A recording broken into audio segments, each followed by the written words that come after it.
What's up, everyone? Welcome to the Week 11 update show. I want to apologize for not getting one of these videos out last week. The schedule just kind of caught up to me by the time I got through film and getting the roster done. It was Saturday. I didn't have time to get the video done. So check out my Twitter, guys, to stay up to date on that, at TFG_football if I can't get it out on YouTube. So we're going to dive in now to Week 12, and we're going to start with the fallers this week. Starting off in Arizona, finally time for some of these guys to go down. Carson Palmer just not really impressing this year. I think there's a lot of factors that have led to his poor performance, but he is definitely not free of all blame. So he goes down from an 84 to an 80. And then next is my dud of the week, actually, John Brown, who I'm lower on than a lot of people, especially EA. He's like an 86 in the normal roster, but he goes down from a 79 to a 76, just continues to underwhelm. So the 76 rating puts him right in the middle of those wide receiver twos, which I think is pretty good for him. Just not really exceptional in any category other than his speed. Not a great route runner, and now he's actually making some pretty big mistakes. That Xavier Rhodes pick 6, he was supposed to go on an out route and just kind of stayed put. Carson threw it, and it was there for the taking for Xavier Rhodes. And then in the punt game, too, he let a ball bounce that he should have fair caught.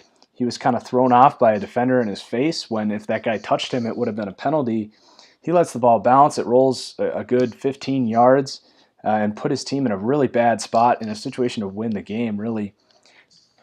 So John Brown goes down, and then one more faller is Tony Jefferson going down a little bit, just down from that top echelon of safeties, I guess, from an 82 to a 79. Not really making plays all year, and was out of position against Minnesota a few times. So now we're going to go and talk about the Packers corners, who were absolutely exposed on Sunday Night Football against the Redskins. And this team has had the next man up mentality for years now, but Quentin Rollins and Ladarius Gunter not getting the job done, so they go down for sure. And then my last faller is going to be Anthony Barr. Really on a team that's had a lot of success this year, Anthony Barr not really showing up. Seems to take plays off, doesn't really have those true inside linebacker instincts that you need to have from a 4-3 outside linebacker.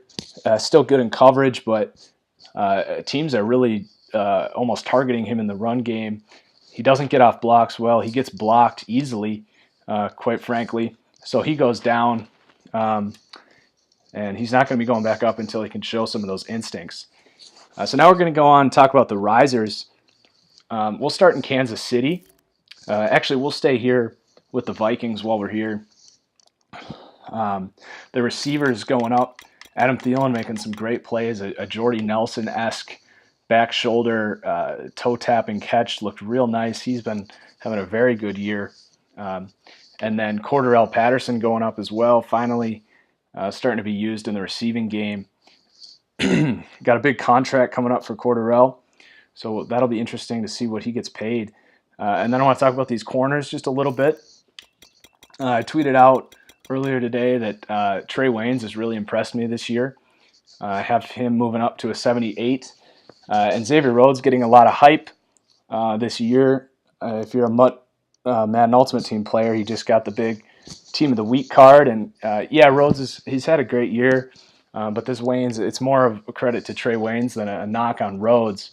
But I think Trey Waynes it might be the number one corner in Minnesota. He plays on the left side where you typically will have your number one corner. He did a great job on Larry Fitzgerald pretty much the whole game. Meanwhile, Rhodes was covering the likes of John Brown and J.J. Nelson and was actually getting targeted. So just something to monitor there. And then we're going to go and talk about the Washington Redskins, who had a huge breakout game. The guys that you would expect to going up here. Kirk Cousins goes from a 78 to an 82. Strung together really a strong month now. And then Robert Kelly is my star of the week. He goes from a 72 to a 77. Probably stealing that job from Matt Jones now.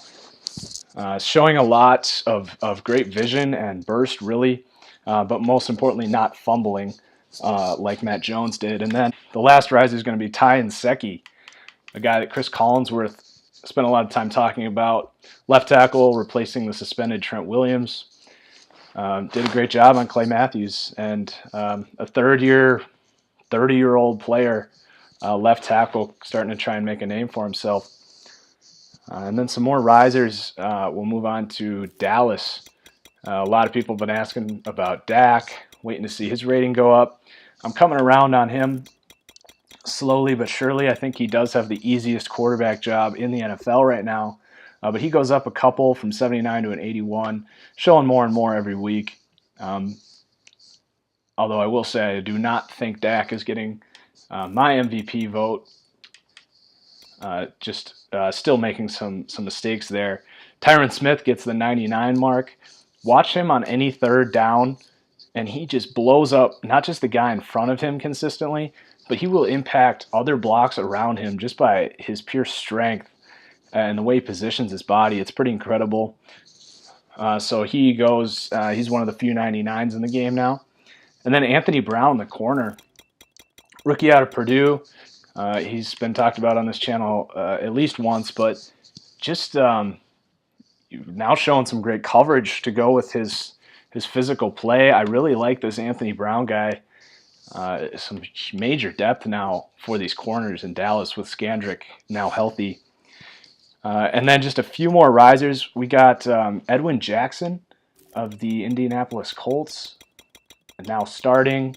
Nothing too special, but he's at least helping that defense out a little bit at a huge position of need. And then two risers in Kansas City. We've got Dee Ford becoming one of the elite pass rushers, really.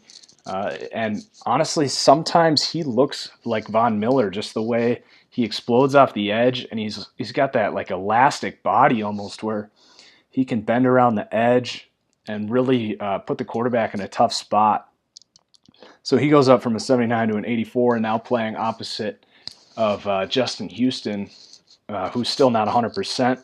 And then our final riser is going to be Raheem Nunez-Roches for Kansas City, making some pretty big-time plays at D-tackle last week in the loss against Tampa Bay. But he technically the biggest riser of the week from 62 to a 74. Second-year player out of Southern Miss. That school keeps churning out some big-time D linemen. So that's going to do it for this week. We'll see you next week. Subscribe and check out my Twitter. Peace out, guys.